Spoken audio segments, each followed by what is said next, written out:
More allegations of sexual assault have emerged against comedian Bill Cosby. At least 6 women have now come forward with stories of abuse dating back decades. But Cosby is refusing to respond, and his attempt at a television comeback has pretty much ended before it even began. Neil McDonald has the details. Bill Cosby has been making goofy faces and generally acting adorable for more than 50 years, an avuncular, beloved American clown prince. Now, though, he's acquiring another reputation altogether. He's a serial rapist, actually. Last week, in a Washington Post op-ed column, former actor Barbara Bowman accused Cosby of drugging and raping her. Being sexually violated comes on lots of different levels, and I can say that all levels happened with me. Last night, it was 80s supermodel Janice Dickinson. The last thing I remember was Bill Cosby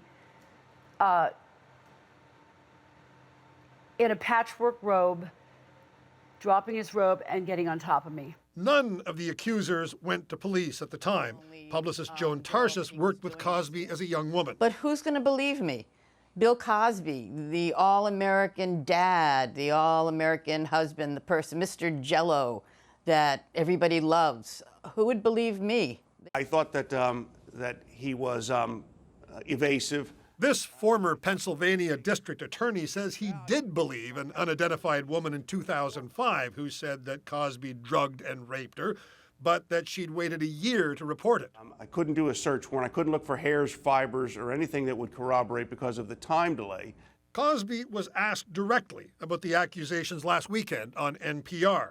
He went silent. There have been serious allegations raised about you in recent days. You're shaking your head no. I'm in the news business. I have to ask the question. Do you have any response to those charges? Shaking your head no.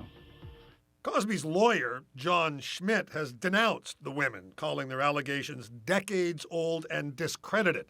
Janice Dickinson, he says, is simply lying.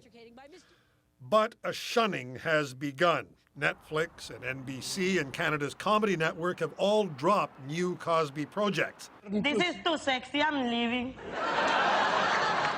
And some of Cosby's old shticks now seem a lot less funny, like this leering David Letterman appearance, or this 1969 joke about spiking alcohol with an aphrodisiac. Well, there's this girl, Crazy Mary. You put some in her drink, man, she... Neil McDonald, CBC News, Washington.